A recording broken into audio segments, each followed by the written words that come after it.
The rain pattered against the windows of Velvet, the most exclusive nightclub in the city, each droplet racing down the glass like tears I'd shed too many times this month. My reflection stared back at me. Hollow eyes rimmed with carefully applied eyeliner, lips painted crimson, blonde hair falling in loose waves around my shoulders. A stranger wearing my face. "You need to stop checking your phone, Eliza," Jen said, nudging my elbow and nearly causing me to spill my untouched martini. "He's not going to call." I slipped my phone back into my clutch, ignoring the painful twist in my chest. 3 weeks since Michael had walked out of our apartment with half our belongings and all of my dignity. 3 weeks of unanswered texts and sleepless nights. "I know," I whispered, more to convince myself than her. "I'm just checking the time." "Well, check this out instead." Jen nodded toward the VIP section. "Those guys have been watching us for the past 15 minutes. I followed her gaze to the elevated area cordoned off with velvet ropes. Through the haze of blue lighting and cigarette smoke, I caught a glimpse of 3 men in tailored suits. 2 were standing, vigilant and expressionless, while one sat with his back against plush leather, a glass of amber liquid cradled in long fingers. Not interested. I turned away, taking a small sip of my drink. "Eliza," Jen groaned. "The whole point of tonight was to get you out of your apartment. Michael was a jerk who cheated on you with his assistant. It's time to make him regret losing you." Make him regret losing me. The words settled into my chest, sparking something small and dangerous. Revenge had never been my style, but neither had getting my heart ripped out by someone I thought I'd marry someday. "Fine," I conceded, downing the rest of my martini in one burning gulp. "One dance, and then we can leave." We made our way to the dance floor, the bass thumping through the soles of my borrowed heels. Jen had insisted I wear her black dress. Too short, too tight, but perfect for someone attempting to forget themselves for a night. The fabric clung to my hips as I swayed to the music, letting it wash over me, pretending I was anywhere else but here. Then I felt it, a prickling sensation at the back of my neck, the uncomfortable awareness of being watched. I turned, scanning the crowd, and locked eyes with the man from the VIP section. Even from a distance, I could tell he was dangerously beautiful, sharp jawline, dark hair pushed back from his forehead, eyes that seemed to glow in the dim light. He didn't smile, didn't nod, just watched me with an intensity that made my skin flush. "Oh my God," Jen whispered, suddenly at my side. "Do you know who that is?" I shook my head, breaking eye contact and turning away. "That's Dante Russo. As in, the Russo family. As in, I don't care," I interrupted, suddenly desperate to leave. Something about his stare had left me feeling exposed, like he could see every broken piece I was trying to hide. "I think I'm ready to go home." "Are you insane? He's gorgeous, rich, and clearly interested in you, and clearly dangerous," I added, the words slipping out before I could stop it. I didn't know anything about him or his family, but something in my gut was screaming caution. "Just one drink," Jen pleaded. "One drink and then we'll leave." Before I could protest further, one of the men who had been standing in the VIP section appeared at our side, his presence causing the crowd to part like water. "Mr. Russo would like to invite you to join him," he said, voice low and expressionless. Not a request, a statement. Jen squeezed my arm hard enough to bruise. "We'd love to," she answered for us. I followed numbly as we were escorted up the steps to the VIP section, my heart hammering against my ribs. Up close, Dante Russo was even more intimidating. His suit was clearly bespoke, clinging to broad shoulders and a lean frame. A heavy watch glinted at his wrist, and a signet ring adorned his right hand. But it was his eyes that held me captive. Dark, intelligent, and completely unreadable. "Sit," he said, gesturing to the empty space beside him on the leather couch. I hesitated, but Jen gave me a small push forward. I perched on the edge of the seat, hyper-aware of the small distance between us. He smelled like expensive cologne, and something darker. Whiskey, perhaps, or danger. "What's your name?" His voice was deep, with the faintest hint of an accent I couldn't place. Eliza, I replied, resisting the urge to fidget under his scrutiny. Eliza, he repeated, as if tasting the syllables. Why do you look so sad, Eliza? The directness of his question startled me. I'm not sad. His lips curved into something too knowing to be a smile. Lying doesn't suit you. A waiter appeared with a bottle of champagne I was certain cost more than my monthly rent. I watched as bubbles rose to the surface of the glass placed in front of me, wishing I could disappear as easily. Thank you for the drink, but I was actually just leaving, I said, setting the untouched glass down. Stay. One word, spoken softly but with unmistakable command. I glanced around for Jen, only to find her chatting animatedly with one of Dante's associates several feet away, completely oblivious to my discomfort. I heard what your friend said, Dante continued, leaning slightly closer. About making someone regret losing you. Heat rushed to my cheeks. She was just trying to cheer me up. Was she wrong? I stared at my hands. No. Look at me, Eliza. I did, unable to resist the pull of his voice. Whoever he is, he's a fool, Dante said, his gaze traveling over my face with an intensity that made breathing difficult, and fools rarely recognize what they've lost until it's been taken by someone else. The implication in his words sent a shiver down my spine. This was dangerous. He was dangerous. And yet, I couldn't bring myself to walk away. You don't know anything about me, I whispered. I'd like to. He gestured to one of his men, who immediately approached. Paolo will drive you home tonight, whenever you're ready to leave. That's not necessary. I can call a cab. Dante's expression hardened almost imperceptibly. It wasn't a suggestion. I should have been offended by his presumption, but something in his tone made me think it was as much for my protection as it was a display of control. Still, I wasn't about to be ordered around by a stranger, no matter how intriguing. Thank you for the offer, but I came with my friend, and I'll leave with her. His eyes narrowed slightly, then he nodded once. As you wish. The evening progressed in a blur of champagne and stilted conversation. Jen was delighted by our sudden elevation to VIP status, while I remained on edge, constantly aware of Dante's presence beside me. He didn't speak much, but I felt his eyes following me whenever I shifted or reached for my drink. By midnight, the champagne had dulled my anxiety enough that I excused myself to use the restroom.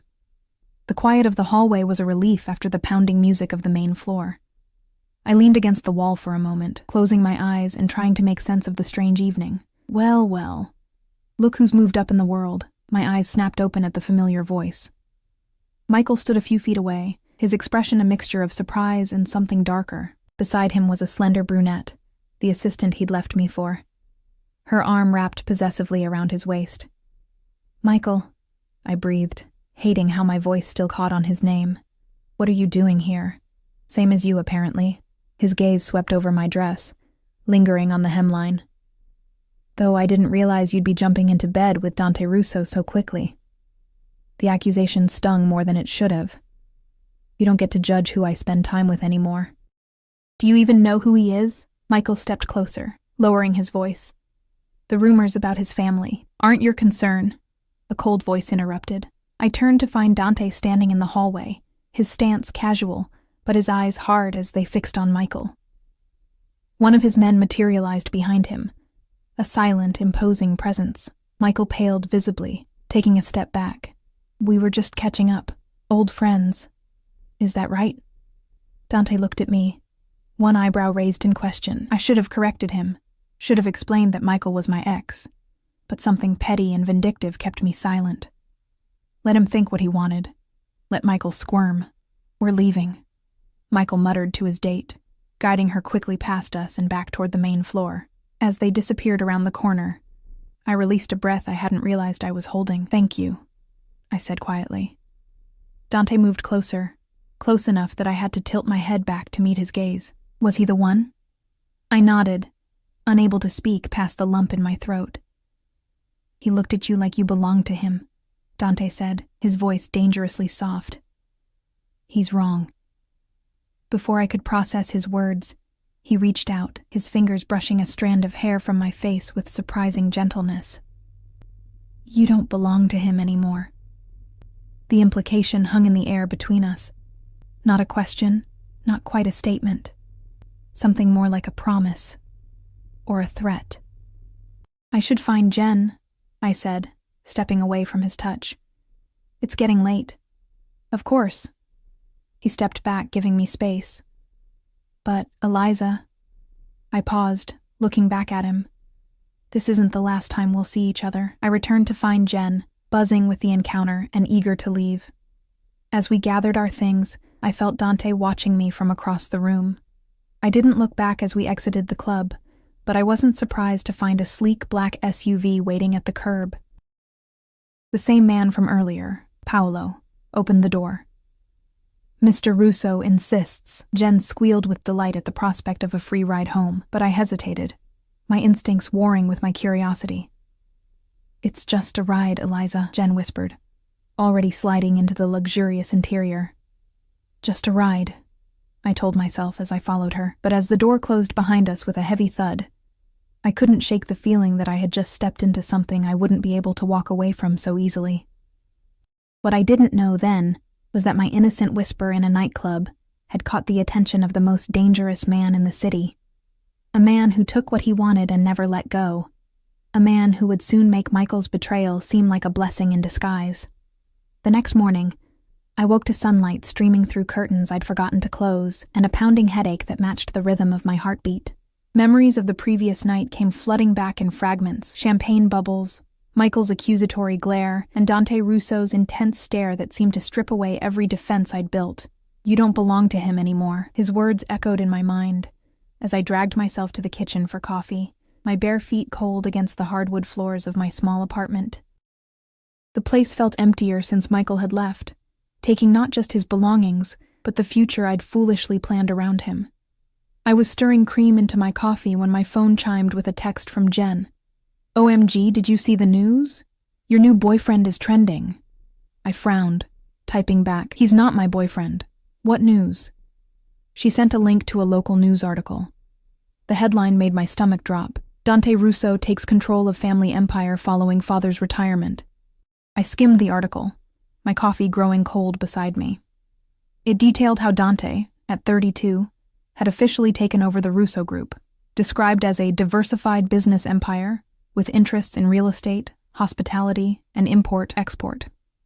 Between the lines, however, were careful allusions to the family's controversial history and alleged connections.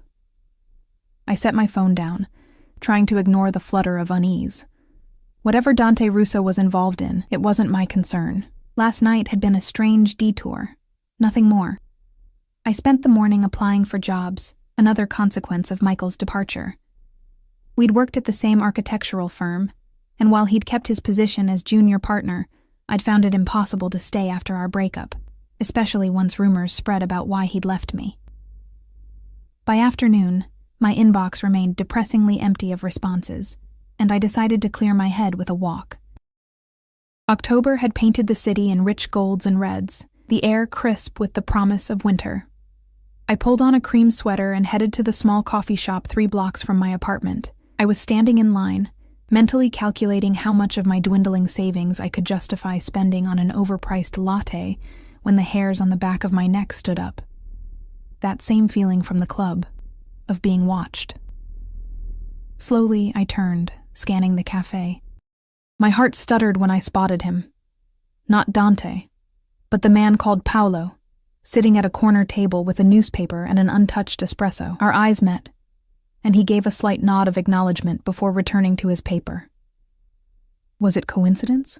It had to be. The cafe was popular, and my neighborhood wasn't exactly exclusive. But as I carried my coffee to a table by the window, the rational part of my brain insisted this was more than chance. I pulled out my phone and texted Jen. "I think I'm being followed." Her response was immediate. "What? By who?" "One of Dante's men is at my coffee shop. Could be coincidence?" "Girl, men like that don't do coincidence. He's had you followed. That's either creepy AF or the hottest thing I've ever heard." I glanced at Paolo, who continued to pretend to read his paper. Definitely leaning toward creepy. Or protective. Think about it. You met a rich, powerful guy, and now he's making sure you're safe. It's like a movie. I locked my phone without responding. Jen had always lived with her head in the clouds, romanticizing everything. In reality, being followed wasn't romantic. It was unsettling, regardless of how my traitorous heart had skipped when I'd seen Paolo. Finishing my coffee quickly, I gathered my things and left, deliberately not looking in Paolo's direction. Outside, the afternoon had turned gray, clouds gathering ominously overhead. I quickened my pace, suddenly eager to be home. I was fishing for my keys at the entrance to my apartment building when a sleek black Bentley pulled up to the curb. My breath caught as the rear door opened, and Dante Russo stepped out, as immaculate in daylight as he had been in the dim lighting of the club. His dark suit was impeccable, his hair slightly tousled by the wind. Behind him, another suited man stood vigilant beside the car. "Eliza," he said, my name sounding like something precious in his accent. "I hope I'm not intruding." I clutched my keys tighter. "How do you know where I live? Paolo drove you home last night. And he just happened to be at my coffee shop today." A ghost of a smile touched Dante's lips. "I asked him to keep an eye on you. That's—" I searched for the right word, anger and confusion battling within me. "Inappropriate. You don't even know me." "I'd like to." He stepped closer, and I caught the scent of his cologne, sandalwood, and something distinctly masculine. "Have dinner with me tonight." It wasn't a question, but it wasn't quite a command either. Something in between that left room for refusal, though his confident stance suggested he didn't expect one. "Why me?" I asked, genuinely puzzled. There must be dozens of women who would jump at the chance to have dinner with Dante Russo. "Hundreds," he corrected, without a trace of arrogance. "But none of them looked at me the way you did last night." "And how was that?" "Like you weren't impressed." His eyes, dark and intense, held mine. "Like you saw past the name and the money to something you weren't sure you wanted to see." The accuracy of his assessment was unnerving. I had seen something dangerous in him, something that should have sent me running in the opposite direction. Yet here I was, still standing before him, still caught in his gravitational pull. "I can't," I said finally. "I'm not in a good place right now." "Because of him? The man from the club?" I nodded, hating how easily tears threatened at the mere mention of Michael. "It's still fresh." Dante stepped closer, close enough that I had to tilt my head back to maintain eye contact. "Let me help you forget him." My breath hitched. "I don't think that's a good idea." "Perhaps not," he conceded. "But I'm rarely interested in good ideas, Eliza. I'm interested in you." A raindrop fell on my cheek, followed quickly by another. Within seconds, the skies opened up, rain falling in earnest around us. Dante didn't seem to notice or care as water darkened his suit and plastered his hair to his forehead. "Just dinner," he said, raindrops clinging to his eyelashes. "One night." Something in his voice, in the intensity of his gaze, made refusal impossible, or perhaps it was the loneliness that had been my constant companion since Michael left. The quiet apartment that no longer felt like home. "Okay," I whispered, the word nearly lost in the sound of falling rain. "Just dinner." His smile transformed his face, softening the hard edges and making him look younger, almost boyish. "I'll pick you up at 8. Before I could respond, he reached out, his thumb brushing my cheek where a raindrop had fallen, or perhaps a tear.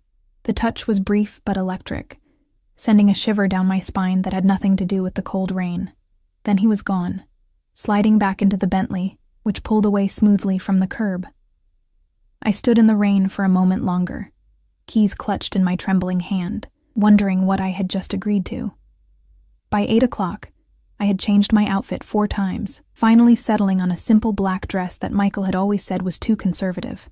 My hair fell in loose waves around my shoulders, and I'd applied minimal makeup, trying not to look like I was trying too hard.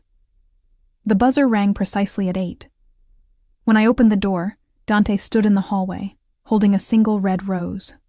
Up close, in the harsh fluorescent lighting of my building, I could see details I'd missed before. A small scar above his right eyebrow, the way his eyes weren't just dark but flecked with gold, the slight shadow of stubble along his jaw. "You look beautiful," he said, offering me the rose. I accepted it, our fingers brushing briefly. "Thank you.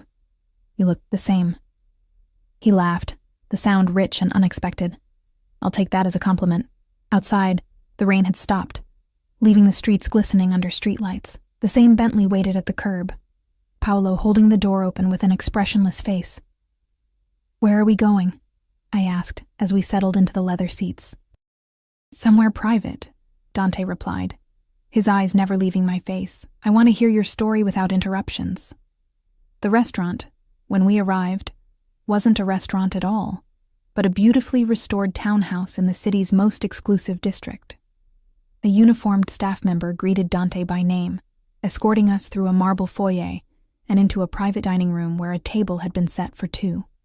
Crystal glasses caught the light from a chandelier overhead, and fresh flowers perfumed the air. "Do you own this place?" I asked as he pulled out my chair. "My family does."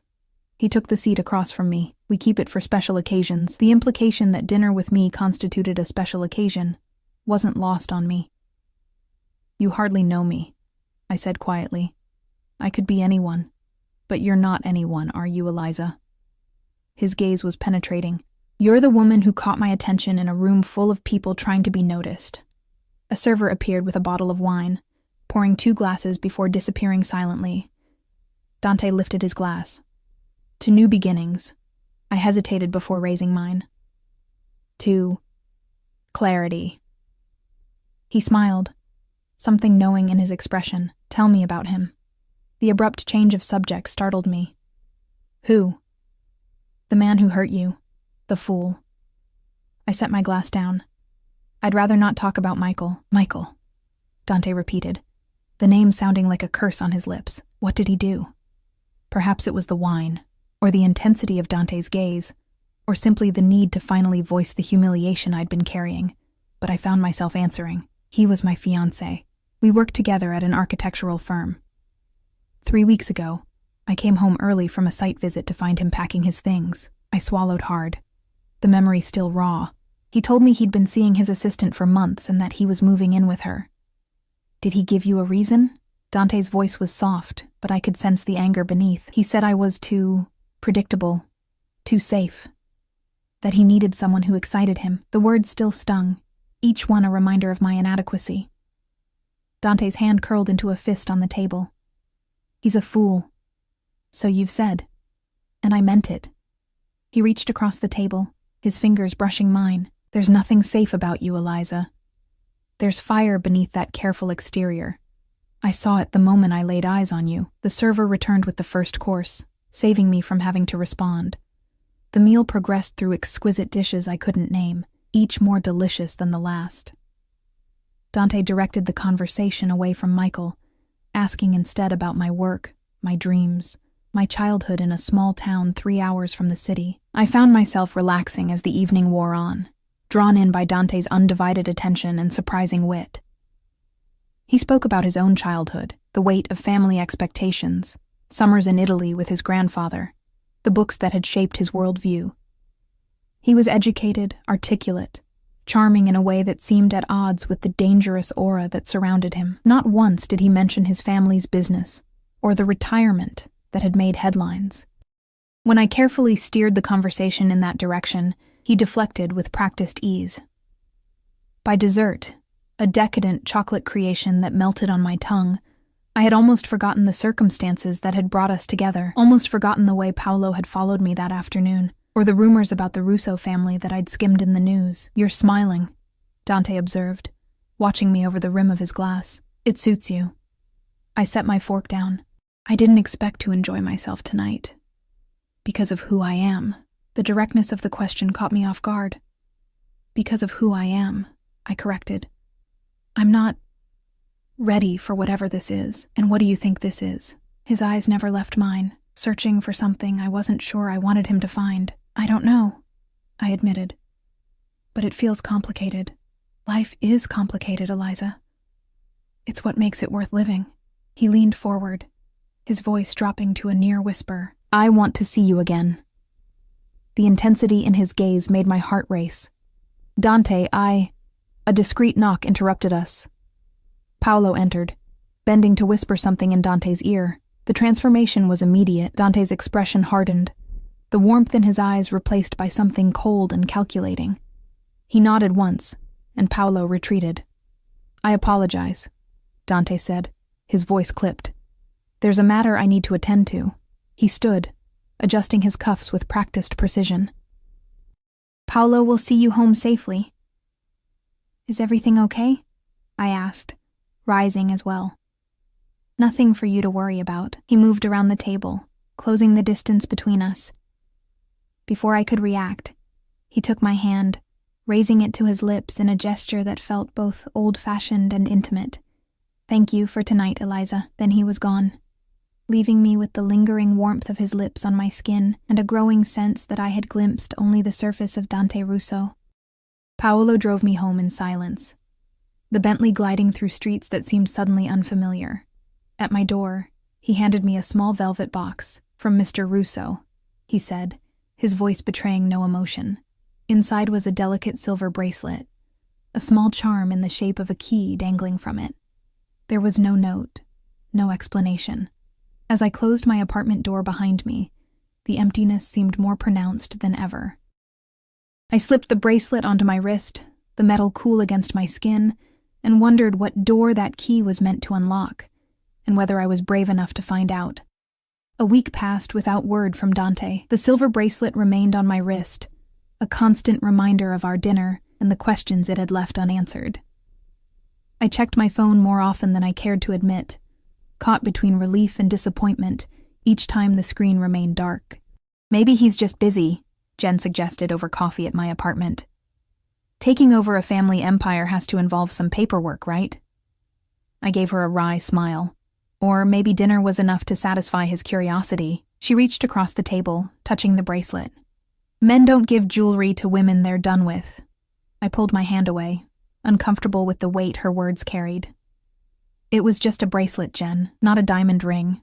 A Bulgari bracelet, she corrected, having insisted on researching the design the moment I'd shown it to her. Worth more than my car, I sighed, rising to rinse my mug in the sink. It doesn't matter.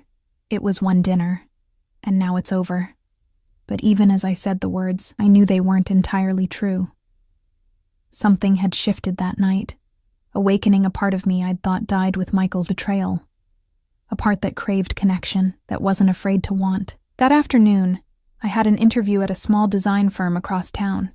I wore a navy blue blazer over a cream blouse, my hair pulled back in a neat ponytail. Professional, capable, everything I needed to be to restart my career. The silver bracelet was hidden beneath my sleeve, a secret talisman I couldn't bring myself to remove. The interview went well, the principal architect impressed with my portfolio and experience. As we shook hands, I felt a flutter of hope, the first tangible sign that my life was moving forward again. Emerging from the building, I blinked in the bright autumn sunlight, a smile tugging at my lips. The sidewalks were busy with late afternoon commuters, the air crisp with the promise of approaching winter. I decided to walk a few blocks before catching the subway, savoring the rare feeling of optimism. I was waiting at a crosswalk when a sleek black SUV pulled up beside me. The window rolled down smoothly, revealing Paolo's expressionless face. "Miss Parker," he said with a slight nod. "Mr. Russo would like to see you." My pulse quickened. Now? If it's convenient. Nothing about Paolo's tone suggested that inconvenience was an option, but I appreciated the pretense of choice. "I have plans," I lied, immediately wondering why I felt the need to create distance. Paolo's expression didn't change. "Mr. Russo thought you might say that. He asked me to give you this." He handed me a small envelope. Inside was a business card with an address handwritten on the back, along with a single line in elegant script: "Please." Just one word, but it carried the weight of something I couldn't quite name. Reluctance warred with curiosity, pride with a deeper, more insistent longing. "I'll meet him there," I said finally, tucking the card into my purse. "I need to go home first." Paolo nodded, seemingly unsurprised. "The car will be waiting whenever you're ready." At my apartment, I changed quickly, discarding my interview outfit for a simple black dress and low heels. I let my hair down, applied a touch of makeup, and stared at my reflection in the bathroom mirror. "What are you doing?" I whispered to myself, recognizing the dangerous territory I was entering. Dante Russo was not Michael. He was something far more complex, far more treacherous, yet I found myself back on the street, sliding into the waiting SUV, guided by something stronger than caution. The address led to a sprawling estate on the outskirts of the city, hidden behind high stone walls, and an imposing iron gate that swung open as we approached. The driveway curved through manicured gardens before revealing a mansion that looked like it belonged in another century, all stone and ivy, and leaded glass windows reflecting the setting sun. Paolo escorted me to massive wooden doors that opened before we reached them, revealing a foyer with soaring ceilings and marble floors. A maid appeared silently, taking my coat before Paolo led me deeper into the house. We passed rooms filled with antiques and artwork that belonged in museums, each space more opulent than the last. Finally, we reached a set of double doors, which Paolo opened without knocking. The library beyond was vast, 2 stories of bookshelves interrupted only by tall windows that looked out over the gardens. A fire crackled in a stone fireplace large enough to stand in, casting warm light across leather chairs and oriental rugs. Dante stood by one of the windows, his back to the door, silhouetted against the fading daylight. He turned as I entered, and my breath caught at the sight of him, dressed more casually than I'd seen before in dark trousers and a charcoal sweater that emphasized the breadth of his shoulders. "Eliza," he said, my name a caress in his accented voice. "You came." Paolo withdrew, closing the doors behind him with a soft click. "Your invitation was hard to refuse," I said, trying for lightness despite the nervous flutter in my chest. Dante crossed the room, stopping a careful distance away. "I've been away on business. I apologize for the silence." "You don't owe me explanations," I replied, more sharply than intended. A ghost of a smile touched his lips. "No, but I'd like to give them anyway." He gestured to a seating area near the fire. "Please." I settled into a leather chair that probably cost more than my apartment, hyper-aware of Dante taking the seat across from me. In the firelight, his features were softer, the dangerous edge I'd sensed at the club muted, but not entirely absent. "You look beautiful," he said quietly. "Did your interview go well?" I blinked in surprise. "How did you know about that?" "I make it my business to know things, Eliza." "That's not an answer." He considered me for a moment, his dark eyes unreadable. "No, it's not. Would you prefer honesty or comfort?" The question hung between us, weighted with implication. "Honesty," I said firmly. "I've had someone watching your apartment since the night we met." A chill ran through me despite the warmth of the fire. "Why?" "Initially, to ensure your safety. Then, because I couldn't stay away but had obligations that required my attention elsewhere." He leaned forward, elbows on his knees. "I don't apologize for it, but I understand if it makes you uncomfortable." "It should make me uncomfortable," I said, my voice barely above a whisper. "It should make me want to leave, but I'm still here." Something flickered in his eyes, triumph, perhaps, or satisfaction. "Yes, you are." A maid entered with a tray of wine and hors d'oeuvres, setting it on the table between us before departing silently. Dante poured 2 glasses, handing one to me, our fingers brushing in a touch that sent electricity up my arm. "You're wearing the bracelet," he observed, his gaze lingering on my wrist. I touched the silver chain with my free hand. I wasn't sure what it meant. "It means I was thinking of you." He took a sip of his wine, watching me over the rim of his glass. "The key is symbolic." "Of what?" "Of choices, Eliza. Doors that can be opened or left closed." The metaphor wasn't lost on me. "And which door does this key open?" "That depends entirely on you." The conversation shifted then, away from symbolism and surveillance to safer topics. Books we'd read, places we'd traveled, the architecture I'd studied in college. Dante was well-educated and articulate, his observations thoughtful, his questions probing without being invasive. As the evening progressed, I found myself relaxing into his company, drawn once again into the orbit of his attention. When he spoke about his passion for preserving historical buildings, his face animated with genuine enthusiasm. It was easy to forget the rumors about his family, the headlines about business interests that spoke of darker enterprises. After dinner in a dining room that could have hosted royalty, he suggested a walk through the gardens. The night air was cool, stars visible above where the city lights didn't reach. Lanterns illuminated stone pathways that wound through sculptured hedges and dormant flower beds. "This place is incredible," I said, my breath visible in the chill air. "How long has it been in your family?" "3 generations," Dante replied, walking close beside me. "My grandfather built it when he came to this country. A statement of ambition, I think." "And what's your ambition, Dante?" He stopped, turning to face me. In the dim light, his expression was serious, almost solemn. "Legacy, security, building something that lasts. Is that why you took over the family business?" His jaw tightened almost imperceptibly. "My father is unwell." The transition was necessary. I thought of the news article, the carefully worded statements about retirement. "I'm sorry. Is it serious?" "Serious enough." His tone discouraged further questions on that front. "But not why I asked you here tonight." "Why did you ask me here?" Instead of answering, he reached out, his fingers tracing the line of my jaw with feather-light precision. "You fascinate me, Eliza Parker. Your strength, your vulnerability. The way you look at me like you're trying to solve a puzzle." My heart raced at his touch. "And what if I don't like the solution I find?" "Then you walk away." His hand dropped to his side. "I told you, the key is symbolic. The choice is yours." But was it really? Standing in his garden, surrounded by his wealth and power, I felt the illusion of choice more keenly than actual freedom. And yet, I couldn't deny the pull between us, the invisible thread that had drawn me to his door despite every rational objection. "I should go," I said softly, suddenly overwhelmed by the intensity of his gaze, the weight of unspoken possibilities. He nodded, not arguing. "Paolo will drive you home." As we turned back toward the house, a figure emerged from the shadows. Another suited man, moving with urgent purpose. He whispered something in Dante's ear, too low for me to hear. The transformation was immediate and chilling. Dante's expression hardened, his posture straightening, power radiating from him in almost palpable waves. He gave a curt nod, and the man disappeared as quickly as he'd appeared. "I'm afraid something requires my attention," Dante said, his voice clipped, all warmth gone. "Paolo will see you out."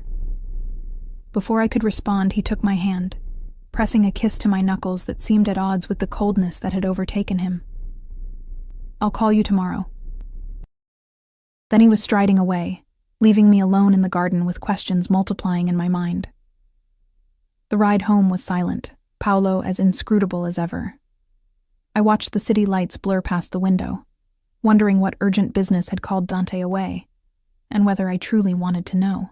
True to his word, Dante called the next day. His voice through the phone was warm again, no trace of the steel I'd glimpsed in the garden. "Have dinner with me tonight," he said without preamble. "I can't," I replied, though part of me wanted to say yes. "I have plans with Jen. Tomorrow, then." I hesitated, caution warring with desire. "Dante, I'm not sure this is a good idea." "Because of Michael?" There was an edge to his voice at the name. "Because of who you are," I said honestly. "What your family does." A long pause. "And what do you think my family does, Eliza?" I closed my eyes, phone pressed to my ear. The news articles call it import, export, and hospitality, but there are implications, rumors, and you believe these rumors? I don't know what to believe. That's the problem. Another pause, longer this time. "Have lunch with me tomorrow, in public, somewhere you feel comfortable. Ask me anything you want, and I'll answer honestly." The offer was tempting, more than tempting. "Okay," I agreed finally, "but I choose the place." I suggested a small cafe near my apartment, deliberately picking somewhere far removed from Dante's world of luxury and power. To my surprise, he agreed without hesitation. When I arrived the next day, wearing jeans and a simple sweater, I half expected to find the cafe transformed, reserved for private use, staff replaced with his own people. Instead, it was business as usual. Students with laptops, mothers with strollers, the regular barista who knew my usual order. Dante was already there, seated at a corner table, looking somehow both out of place and perfectly at ease. He'd dressed down for the occasion, dark jeans and a cashmere sweater under a leather jacket, but still attracted curious glances from other patrons. No Paolo in sight, I noted as I approached, though I suspected security lurked nearby. Dante stood as I reached the table, that old-world courtesy I was beginning to expect from him. "Thank you for coming," he said, pulling out my chair. "Thank you for agreeing to meet here," I replied, settling across from him. "It feels more equal." A smile touched his lips. "Is that important to you? Equality? In relationships? Yes." "Is that what we have, Eliza? A relationship?" I felt heat rise to my cheeks. "I don't know what we have." "Neither do I," he admitted, surprising me with his candor. "But I'd like to find out." The server approached, and I ordered my usual tea while Dante requested an espresso. When we were alone again, I took a deep breath. "You said I could ask you anything," he nodded, his dark eyes steady on mine. I did. "What exactly does your family do, Dante?" "The truth." He didn't answer immediately, seeming to weigh his words carefully. "My grandfather came to this country with nothing. He built an empire through whatever means necessary in a time when legitimate opportunities were limited for immigrants like him. And now? Now we have legitimate businesses, real estate, restaurants, nightclubs, import, export. But yes, there are other interests as well. My father was old school, believed in certain traditions." His expression darkened. "I'm making changes." "What kind of changes?" "Moving away from the more problematic aspects of our operations, legitimizing everything." His gaze was intense, unwavering. "It's not an easy transition. There are those who resist change, who prefer my father's way of doing things." I swallowed hard. "Is that what you were handling last night? And at dinner last week?" A muscle ticked in his jaw. "Yes." "Does it involve violence?" "Sometimes," he admitted, his voice low. "Not by my choice, but sometimes it's unavoidable." I should have been repulsed, should have stood up and walked away. Instead, I found myself asking, "Are you in danger?" Something softened in his expression. "Are you concerned for me, Eliza? Just answer the question. There's always danger in my world, but I have good people around me." He reached across the table, his fingers brushing mine. "What I don't have is someone who sees me as more than my name, my family. Someone who asks questions instead of making assumptions." His touch was warm, electric. "Is that what you want from me? To see you?" "I want everything from you," he said simply. "But I'll start with that." The raw honesty in his voice left me breathless. This was dangerous territory, far more dangerous than I'd imagined when I'd whispered about making Michael regret losing me in a nightclub. "I have one more question," I said, my voice barely audible above the cafe's ambient noise. "Anything. Why me? Out of all the women you could have, why choose someone broken by an ordinary betrayal? Someone with no connections to your world?" Dante's fingers curled around mine, his grip gentle but firm. "Because when I looked at you that night, standing in a dress that didn't belong to you, trying to convince yourself you were having fun, I recognized something." His thumb traced circles on my palm. "Pain, yes, but more than that. Resilience. Strength. Fire waiting to be rekindled." He leaned closer, his voice dropping to a near whisper. "And because when Michael walked up to you in that hallway, I wanted to tear him apart with my bare hands for putting that look in your eyes. I wanted to erase every mark he'd left on your heart. The intensity of his words should have frightened me. Instead, they ignited something deep inside, a spark of want so fierce it took my breath away. I can't promise you safety, Eliza," he continued, his eyes never leaving mine. "But I can promise that if you choose to open that door, to use that key, you will never feel invisible or unwanted again." In that moment, sitting in an ordinary cafe on an ordinary day, I felt the weight of a decision that would change everything. The rational part of my brain screamed caution, reminded me of all I'd read about the Russo family, all Dante had just admitted to. But another part, the part that had been shattered by Michael's betrayal, the part that craved to feel alive again, whispered that some doors were worth opening, regardless of what waited on the other side. "I need time," I said finally, "to think." He nodded, releasing my hand. "Take all the time you need. I'm not going anywhere." As I left the cafe, the silver bracelet caught the sunlight, the tiny key gleaming like a promise or a warning. 3 days passed without word from Dante. True to his promise, he was giving me time to think, though the silver bracelet on my wrist felt heavier with each passing hour, a constant reminder of the choice that loomed before me. I'd received an offer from the design firm I'd interviewed with, a lifeline back to normalcy and independence. I accepted immediately, grateful for the distraction of work and the promise of rebuilding my career. On my first day, I arrived early, coffee in hand, portfolio tucked under my arm.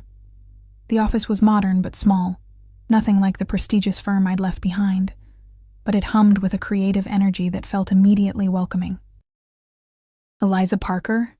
A woman with silver-streaked hair and tortoise-shell glasses approached, hand extended. "I'm Claire Matthews. We spoke on the phone. Welcome to Matthews Design." "Thank you for the opportunity," I said, shaking her hand. "I'm excited to get started." Claire showed me to a desk by a window overlooking a tree-lined street. "We're working on a renovation for the old public library. I thought you might want to take the lead on the interior concepts, given your background." By lunchtime, I was immersed in blueprints and reference materials, the familiar rhythm of design work soothing my frayed nerves. This was what I needed: purpose, focus, a return to the person I'd been before Michael had reduced me to someone whose worth depended on a man's attention. As I walked to a nearby deli for lunch, my phone buzzed with a text from Jen. "Anything from Mr. Dangerous?" I typed back, "No, and that's probably for the best." Her response was immediate. "Is it though? Or are you just scared?" I stared at the screen, unable to formulate a response that wasn't a lie. Because she was right. I was scared. Not of Dante himself, but of what he represented. A life so far removed from the careful, predictable existence I'd planned with Michael that it felt like stepping off a cliff without knowing if I could fly. That evening, I stayed late at the office, losing myself in work until the sky outside my window had darkened to indigo. When I finally emerged onto the street, the autumn air had a sharp bite that hadn't been present that morning. I pulled my coat tighter around me, debating between the subway and a cab when a familiar black SUV pulled up to the curb. My heart stuttered as the rear window lowered to reveal Dante's face, shadowed in the dim interior. "How was your first day?" he asked, as casually as if we'd planned this meeting. I stared at him, caught between irritation and a treacherous flutter of pleasure at seeing him again. "How did you know it was my first day?" "I called the firm when they offered you the position, to congratulate them on their excellent choice." His lips curved in a slight smile. "I may have also sent them a client or two." "You had no right," I said, anger flaring at his presumption. "I don't need your help to succeed." "I know that." His expression turned serious. "But the world isn't always fair to talented people, Eliza. Sometimes deserving candidates are overlooked for reasons that have nothing to do with merit. So you, pulled strings to get me hired?" "No." He opened the door, sliding over to make room. "I simply ensured that your talent received the recognition it deserved. Get in. It's cold." I hesitated, my pride warring with curiosity, and the undeniable desire to be near him again. "Please," he added, the word an echo of the note that had accompanied his address days earlier. I slid into the warmth of the SUV, the leather seat soft beneath me. Dante sat close enough that I could smell his cologne, feel the heat radiating from his body. "I have a proposition for you," he said as the car pulled smoothly away from the curb. "I'm not sure I want to hear it," he smiled, the expression transforming his face in a way that still caught me off guard. "It's not that kind of proposition. At least, not yet." Heat rushed to my cheeks. "What then?" "My family owns a building downtown, one of the original factories from the industrial era. It's been sitting empty for years, but the architecture is remarkable. I'd like to restore it, turn it into something useful, apartments perhaps, or a mixed-use space." His eyes held mine. "I'd like you to design it." I blinked in surprise. "Me? But I just started at Matthews." "This would be a separate project, independent consulting. Claire has already agreed to the arrangement." The realization that he'd planned this, had spoken to my new employer without my knowledge, should have angered me. Instead, I found myself intrigued by the opportunity, and by the chance to see more of Dante's world. "Why me?" I asked, echoing the question I'd posed in the cafe. Because you're talented. Because I want to see what you can create when given free rein. His voice dropped lower. And because I want a reason to see you that doesn't involve explaining my family's history over coffee. The honesty of his answer disarmed me. I'd need to see the building first. Of course. He glanced at his watch. We could go now, if you'd like. Now? It's almost 8 o'clock. Is there somewhere else you need to be? There wasn't, and we both knew it. Fine, I conceded. Show me this building.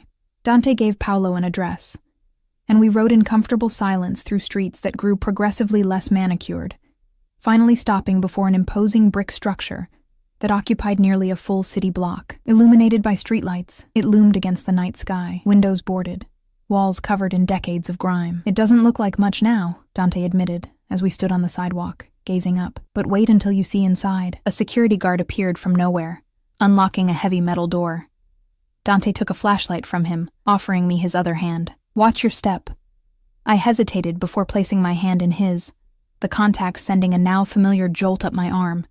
His grip was warm and sure as he led me into the darkness. The beam of the flashlight swept across a vast interior space, illuminating soaring ceilings, massive windows, and cast-iron columns that rose like ancient trees. Despite the dust and debris, the beauty of the architecture was unmistakable.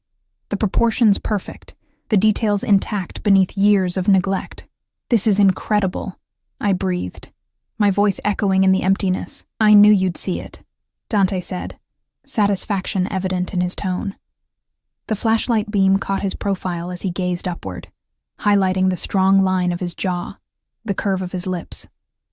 It's been in my family for generations, but no one knew what to do with it.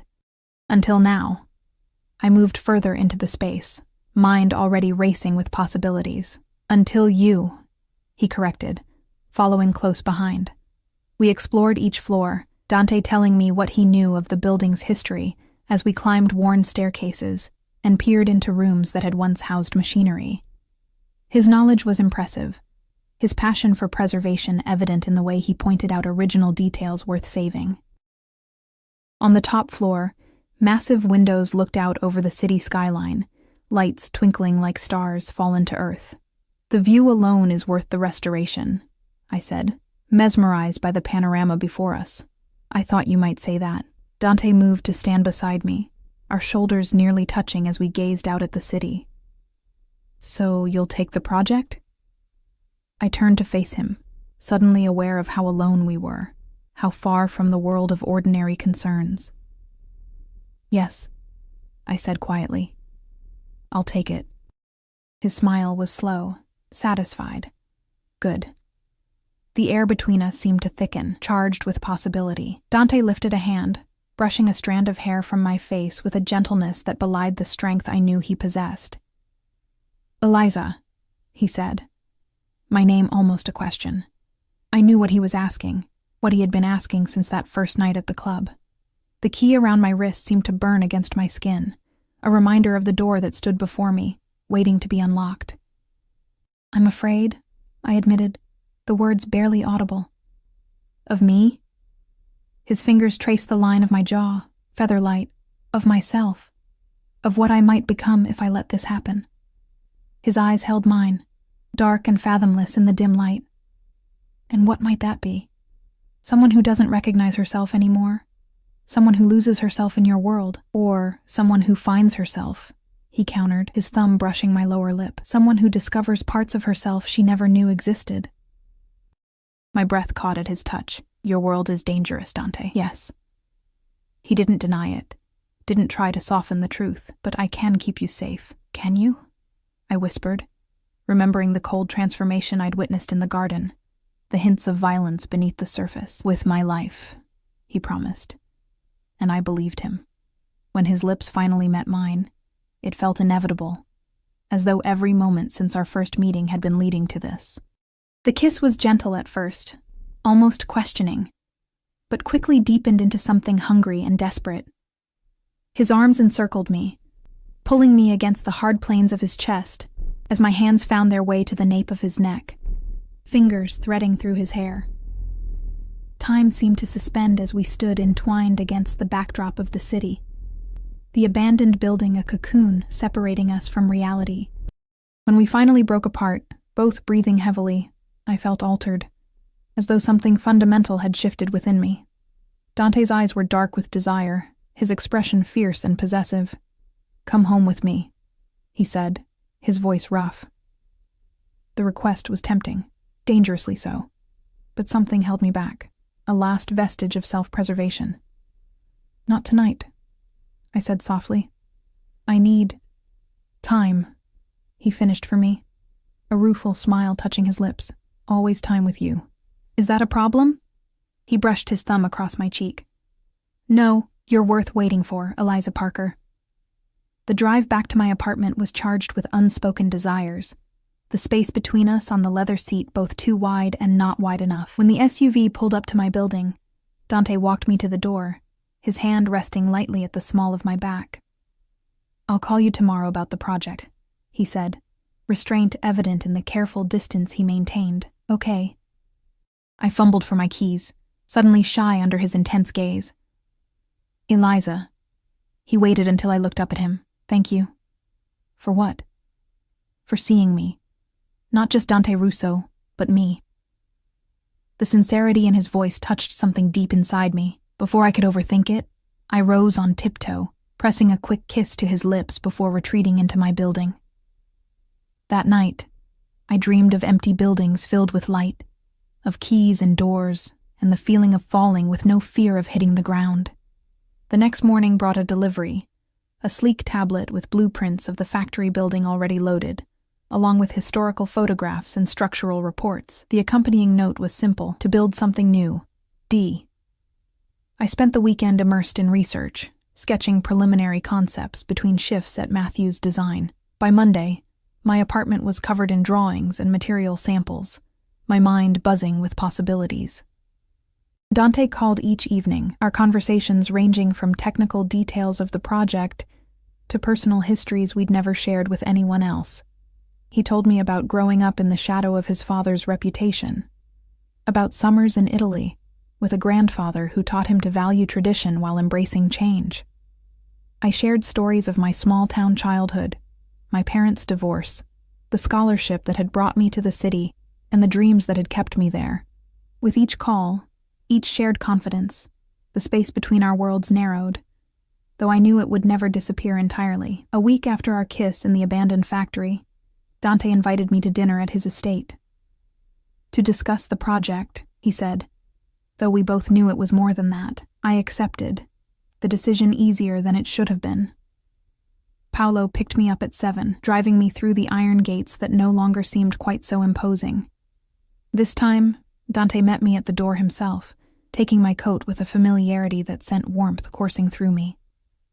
"I thought we'd eat in the conservatory," he said, leading me through the mansion to a glass structure attached to the rear.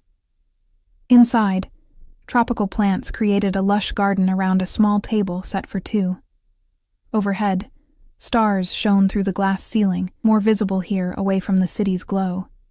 "This is beautiful," I said, accepting the glass of wine he offered. It was my mother's favorite room. A shadow crossed his face. She died when I was 10. I touched his arm gently. "I'm sorry."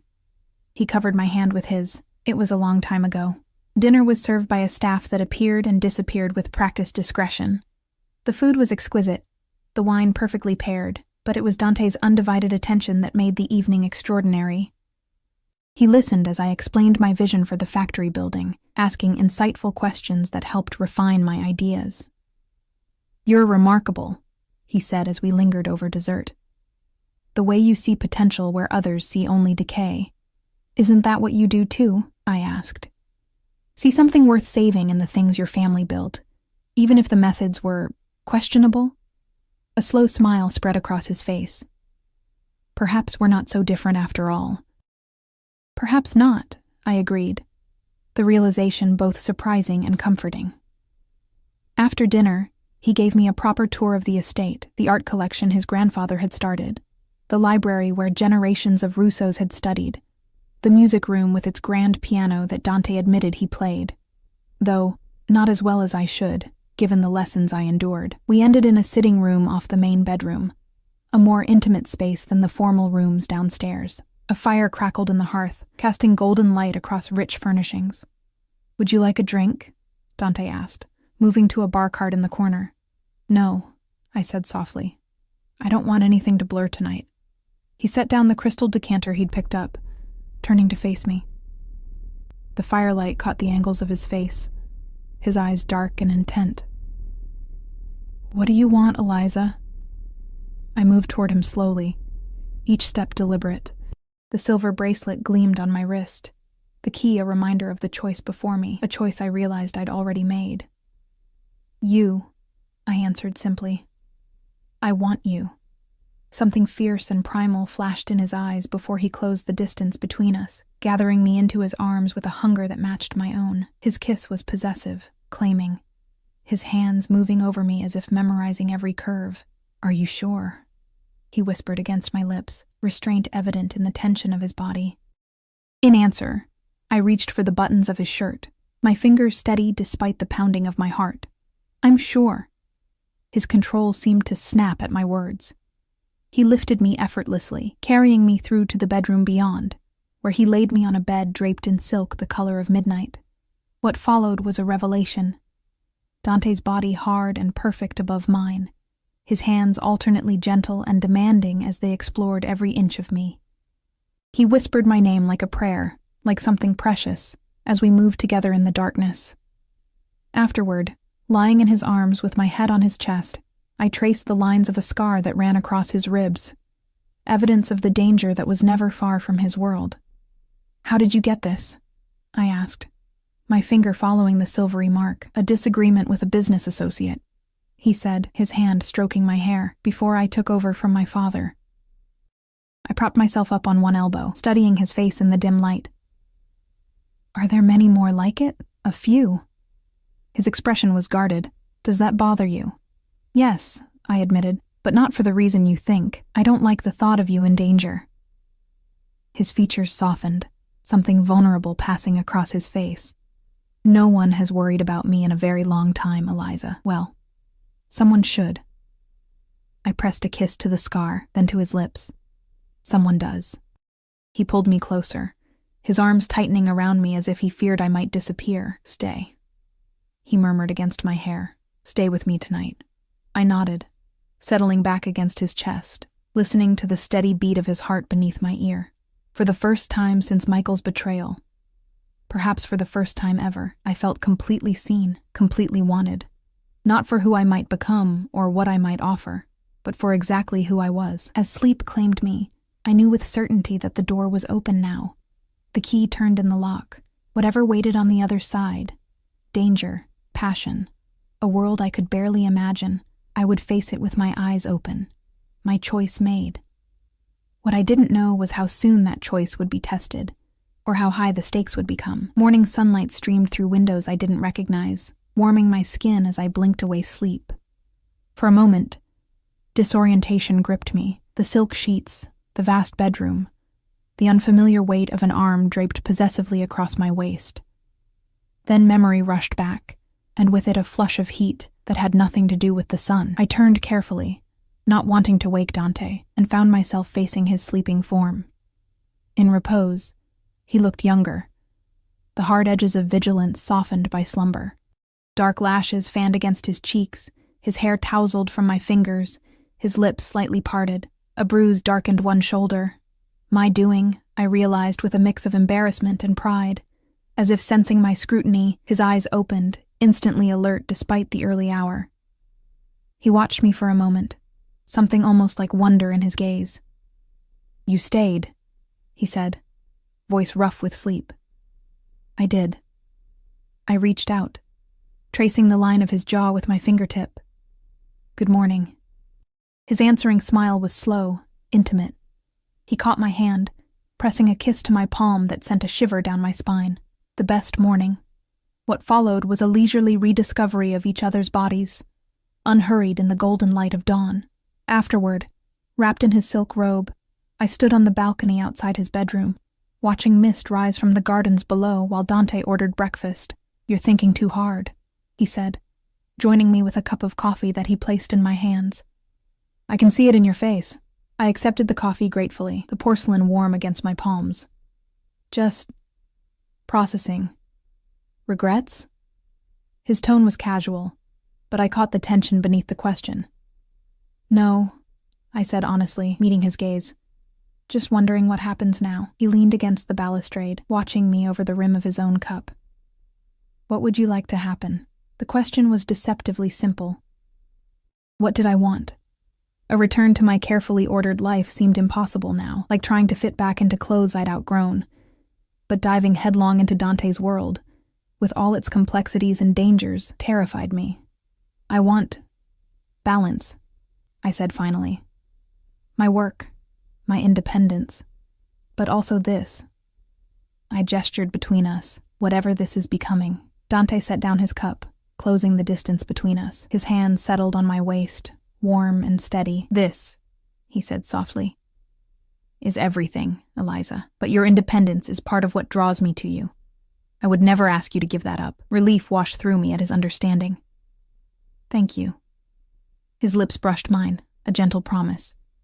Just don't shut me out. The rest, we can figure out together. Breakfast arrived. A feast served on the balcony as the sun climbed higher in the autumn sky. We spoke of practical things, my work schedule, the factory project, a charity gala he was hosting the following weekend. You'll come, of course, he said, refilling my coffee cup. As my guest, the thought of appearing publicly at Dante's side, of stepping fully into his world, sent a flutter of anxiety through me.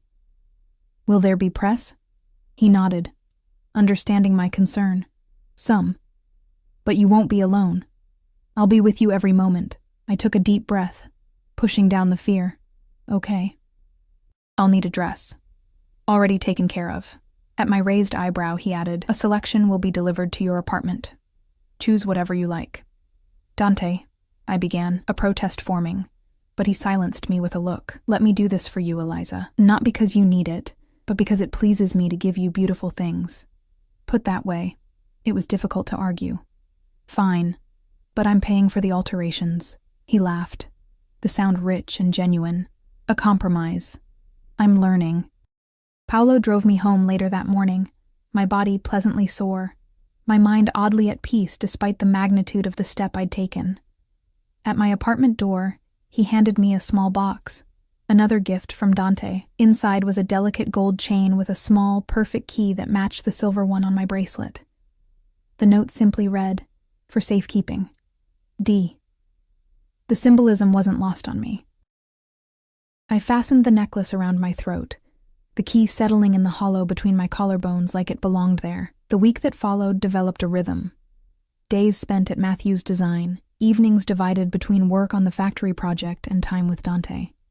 Sometimes he came to my apartment, seeming oddly at home in my modest space. Other nights, Paolo drove me to the estate, where we'd dine and talk and make love with an intensity that left me breathless.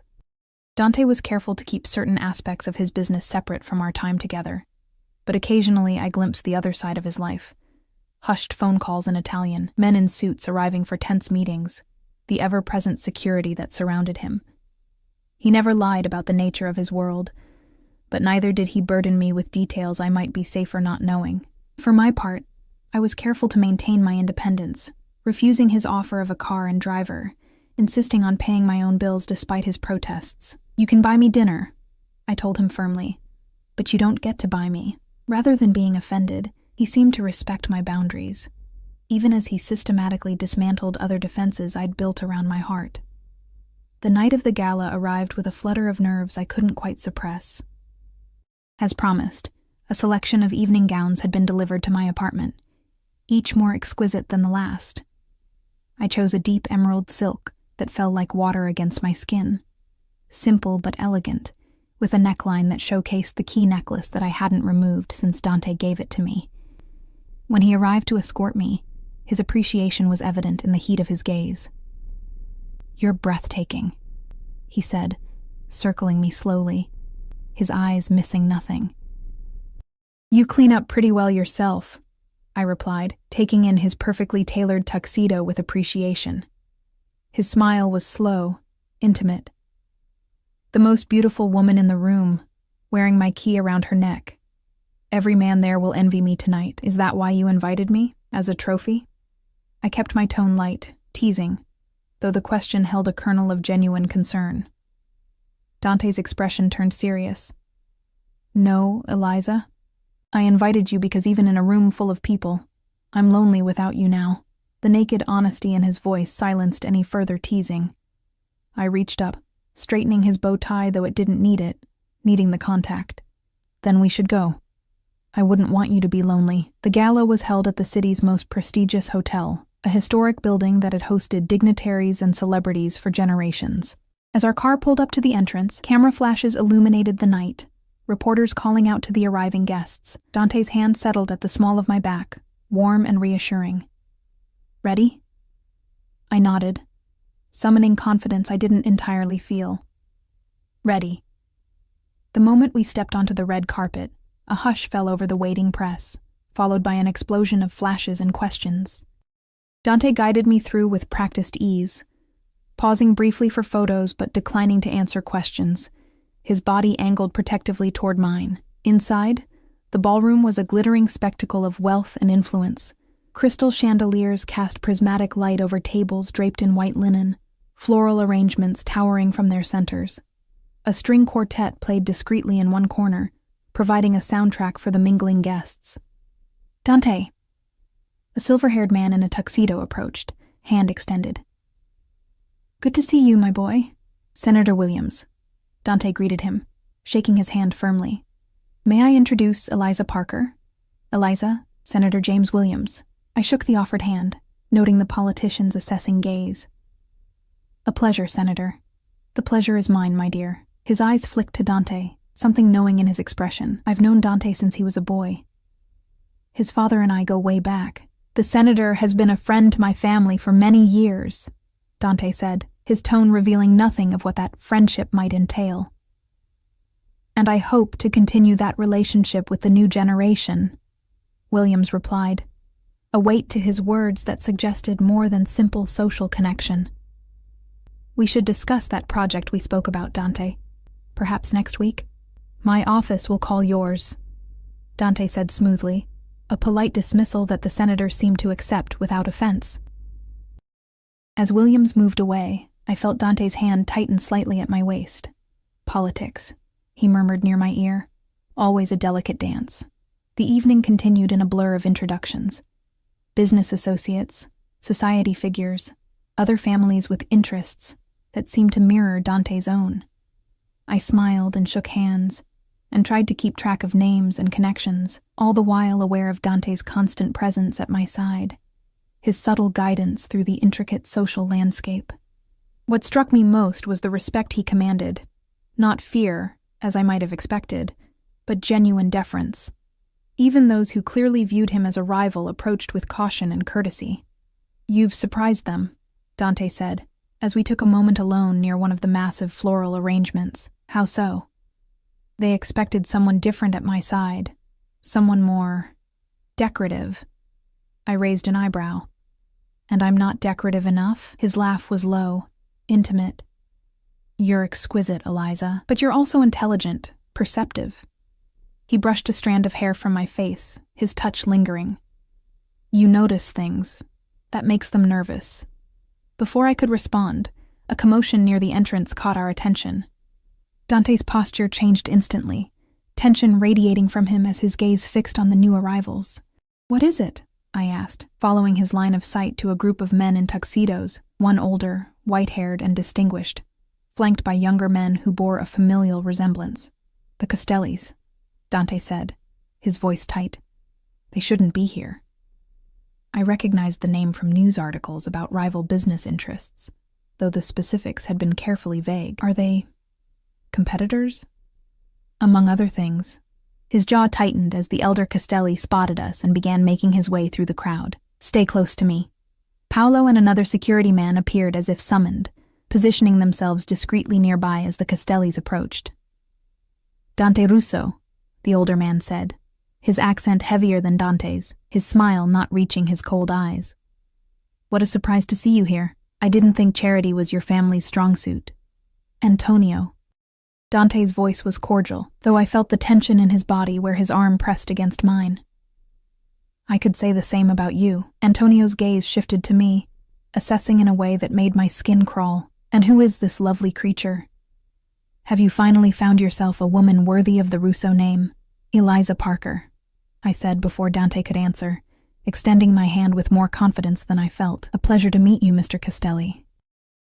The older man's eyebrows rose slightly at my directness, but he took my hand, bringing it to his lips in an old-world gesture. The pleasure is mine, Bella. Tell me, does she know what kind of man she's keeping company with, Dante? She knows everything she needs to know, Dante replied, his voice dangerously soft.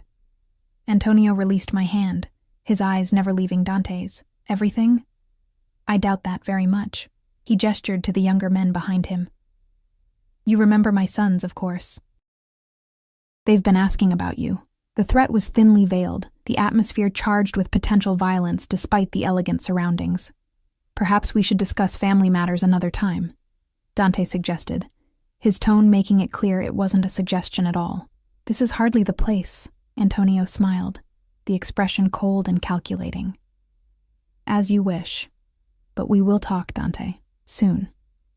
His gaze returned to me. Enjoy your evening, Ms. Parker, while it lasts. As they moved away, I felt Dante's arm slide around my waist, pulling me closer to his side. I'm sorry about that, he said quietly. I didn't expect them to be here. What did he mean? About it not lasting? Dante's expression was grim. The Castellis have opposed the changes I'm making. They prefer the old ways, my father's ways. Is that why you said they're dangerous? Because they don't want you to legitimize the business? He nodded, guiding me toward a quieter corner of the ballroom. Antonio Castelli and my father were partners of a sort, but Antonio's methods became too extreme, even for my father. They had a falling out, and now that you're in charge, he sees an opportunity, I guessed, the pieces falling into place, or a threat. Dante's gaze was intense, searching. This is my world, Eliza. The danger, the politics, the constant vigilance. Are you sure it's what you want? I touched the key at my throat, a reminder of the choice I'd made. I want you, I said simply. The rest, I'll adjust. Something fierce and possessive flashed in his eyes. He bent his head, lips brushing my ear as he whispered, Let's leave. Now. The urgency in his voice sent a shiver down my spine. What about your charity? I've made my donation. My presence was just a formality. His hand at my waist guided me toward the exit. I find I'm suddenly very eager to be alone with you. The drive back to the estate was charged with unspoken tension, Dante's hand resting on my thigh, his thumb tracing small circles against the silk of my dress. The encounter with the Castellis seemed to have awakened something primal in him, a need to claim, to possess. When we reached his bedroom, his usual control gave way to something more desperate, more demanding. He took me against the door before we even made it to the bed, my emerald dress pushed up around my waist, his hands gripping my hips hard enough to bruise. Later, as we lay tangled in the sheets, my head pillowed on his chest, he traced lazy patterns on my bare shoulder. I should apologize for my behavior, he murmured. I propped myself up on one elbow, studying his face in the dim light. Don't you dare. A smile tugged at his lips, though something somber lingered in his eyes. Seeing you with Antonio, it made me realize how easily you could be taken from me. The admission sent a chill through me. What do you mean? Dante sat up, the sheet pooling around his waist as he ran a hand through his tousled hair. The Castellis are dangerous, Eliza. More dangerous than I've let on. Because they want to keep the illegal operations going? That, and because they blame me for what happened to Antonio's youngest son. His expression darkened. Marco was involved in some particularly unsavory activities, things I refused to be part of. When I cut those operations, Marco tried to continue them independently. He was arrested. Antonio blames me for not protecting him. I sat up as well, pulling the sheet around me, and he'd... What? Try to hurt me to get to you? It's how men like Antonio think. Target what matters most. His hand cupped my cheek, his eyes intense. And you, Eliza, matter most to me now. The declaration should have frightened me. Instead, it filled me with a warmth that spread through my chest, displacing the fear. What do we do? I've increased security. Paolo will be with you whenever I can't be. His thumb traced my lower lip, and I think, perhaps it's time you moved in here with me. The suggestion took me by surprise. Dante, we've only been seeing each other for a few weeks. I know it's fast, he acknowledged, but it's also practical. I can keep you safe here. I have my job, my apartment. Keep them both, he interrupted. Work as you always have. The apartment can be your office for the factory project. But come home to me at night, Eliza. Let me know you're safe. Home. The word resonated in a way I hadn't expected. Despite the grandeur of the estate, despite the world of difference between Dante's life and the one I'd planned with Michael, the idea of making a home with him felt surprisingly right. Okay, I said softly. I'll move in. But, I added, pressing a finger to his chest, I'm still paying my own rent. The apartment stays in my name. Relief washed over his features, followed by a smile that transformed his face, always negotiating Ms. Parker.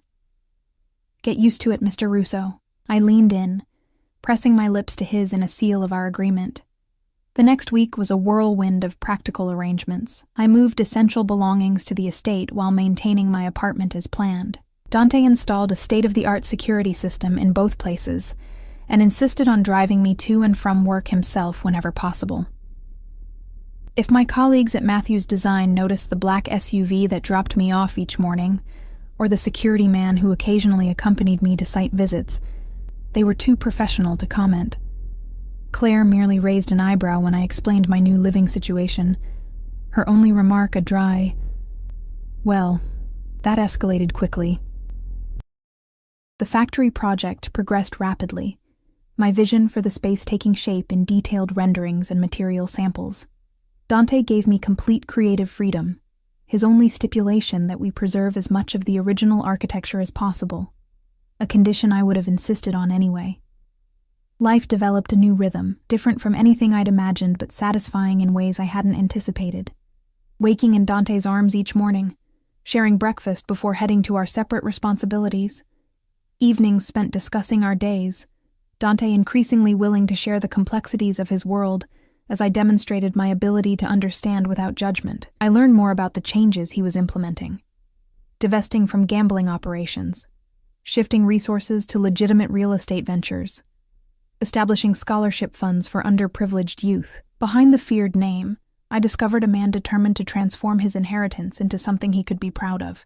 My grandfather came to this country with nothing, he told me one night, as we sat before the fire in his study. He built an empire the only way he knew how, through force and fear. My father continued that tradition. But I want something different, something lasting. A legacy, I said, remembering his words from weeks before. Yes. His fingers intertwined with mine, something I wouldn't be ashamed for my children to inherit. The casual mention of children, our children, sent a flutter through me that I wasn't ready to examine too closely. 3 weeks after moving in, I returned to my apartment to collect more design materials for the factory project. Paolo waited in the car outside, having insisted on accompanying me despite my protests that a quick errand hardly warranted security. I was gathering blueprints from my desk when a noise at the door made me freeze. Before I could react, the door burst open, revealing 3 men in dark clothing, their faces obscured by ski masks. Terror froze me in place as they advanced into the apartment. "Ms. Parker," the leader said, his voice muffled by the mask, "you'll be coming with us." Adrenaline surged through me, breaking the paralysis. I lunged for my phone on the desk, but one of the men was faster, knocking it from my hand while another grabbed me from behind, a gloved hand clamping over my mouth. "Mr. Castelli would like a word," the leader continued, producing a syringe that glinted in the afternoon light. "Don't worry, this won't hurt much." The mention of Castelli confirmed my worst fears. I struggled against my captor's grip, my scream muffled by his hand as the leader approached with the syringe. A sudden crash from the hallway diverted their attention. The door flew open again, this time revealing Paolo, gun drawn and expression deadly. "Let her go," he commanded, his usually impassive face transformed by cold fury. The man holding me tightened his grip, using me as a shield. Back off, or she gets hurt. What happened next was a blur of violence and noise. Paolo fired twice in rapid succession, each shot finding its target with terrifying precision. The leader dropped, the syringe skittering across the floor. The second man fell clutching his shoulder, a scream tearing from his throat. The man holding me pressed something cold against my neck. A knife, I realized with horror. "Drop it," he growled at Paolo. "Or I cut her throat." For a terrible moment, the room was frozen in deadly tableau. Then a new voice spoke from the doorway, Dante's voice, cold and commanding. "If you harm her," he said, stepping into view with a calmness that was more frightening than rage, "there will be nowhere on this earth you can hide. No hole deep enough, no distance far enough. I will find you, and what happens next will make death seem like mercy." The threat, delivered with such certainty, seemed to penetrate the mask of bravado. The knife at my throat wavered, then lowered slightly. It was all the opening Paolo needed. His third shot found its mark, and suddenly I was free, falling forward as my captor collapsed behind me. Dante was there instantly, gathering me into his arms, his body shielding mine from the carnage as he guided me toward the door. "Don't look," he murmured against my hair. "Just keep walking." Outside, more of Dante's men had arrived, securing the scene with efficient precision. He bundled me into the waiting SUV, his arm tight around my shoulders as Paolo took the wheel. "Are you hurt?" Dante asked, his hands moving over me, checking for injuries with gentle urgency. I shook my head, shock making it difficult to form words. "How did you—" Paolo called when he realized something was wrong. I was nearby. His voice was steady, but I could feel the rage vibrating through him, barely contained. "Castellis," he said, the name a curse. "This ends tonight." Fear cut through the shock. "What are you going to do?" His expression hardened, something cold and ruthless replacing the man I'd come to know. "What's necessary?" "Dante, please," I gripped his arm. "Don't do something you can't come back from. Not because of me." Something in my voice seemed to reach him. The deadly calm in his eyes flickered, replaced by a different kind of determination. "I won't let them threaten you, Eliza." "I can't. Then find another way," I urged. "You've been working so hard to change things, to build something better. Don't throw that away now." He was silent for a long moment, conflict evident in the tension of his body. Finally, he nodded once. "Another way, then." That night, after a doctor had examined me and found nothing worse than bruises and shock, Dante made a series of phone calls, to the police commissioner, to Senator Williams, to other names I didn't recognize. By morning, news had broken of a major organized crime bust, with Antonio Castelli and his sons arrested on charges ranging from racketeering to attempted kidnapping. "How?" I asked Dante as we watched the news coverage from the safety of his study. "Evidence I've been gathering for months," he explained, his arms secure around my shoulders. "Financial records, witness statements, recorded conversations. I was waiting for the right moment to turn it over to authorities I trust." "And this was the right moment?" His eyes met mine, fierce and unwavering. "They threatened you." There was no choice after that. I leaned into his embrace, the events of the previous day still raw, but beginning to recede. "What happens now? With your business? With the changes you wanted to make?" "We continue," he said simply. "With the Castellis gone, the last major opposition to legitimate operations is removed. It won't be easy, but the path is clearer now." "And us?" I asked quietly, the question that had been hovering since the moment of danger. Dante turned to face me fully, taking my hands in his. "When I saw that knife at your throat," he said, his voice rough with emotion, "I realized something I think I've known since the night we met. I can't imagine my life without you in it, Eliza." He reached into his pocket, withdrawing a small velvet box. "This isn't because of what happened yesterday," he said as he opened it, revealing a diamond ring that caught the morning light. "I've had this for weeks, waiting for the right moment." My breath caught as he knelt before me, still holding my hands. "Eliza Parker, you walked into my life and saw the man behind the name, behind the reputation. You challenged me, believed in me. made me want to be worthy of you. His dark eyes held mine, vulnerable in a way I'd rarely seen. Will you marry me? Tears blurred my vision as I looked down at him. This powerful, complex man who had upended my carefully planned life and given me something far more precious in return. The irony wasn't lost on me.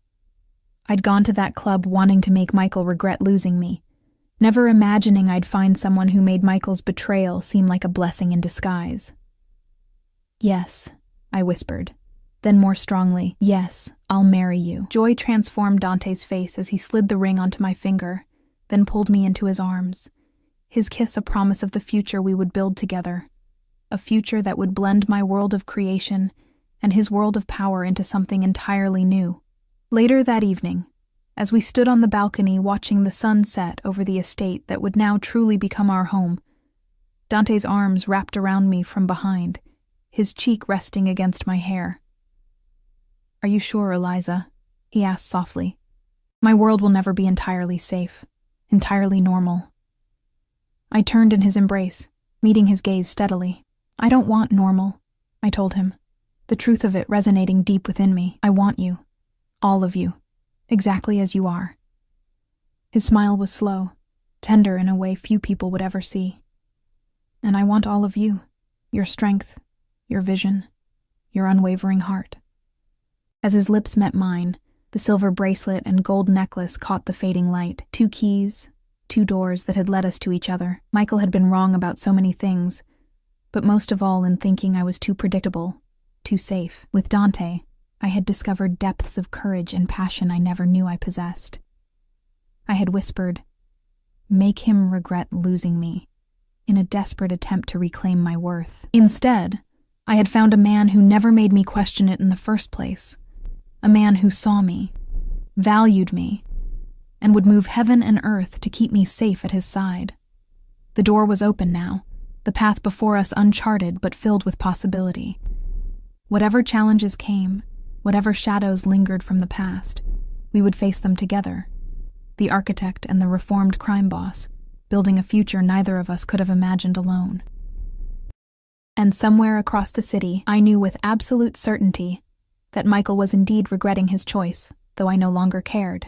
I had found something far more precious than revenge. I had found home.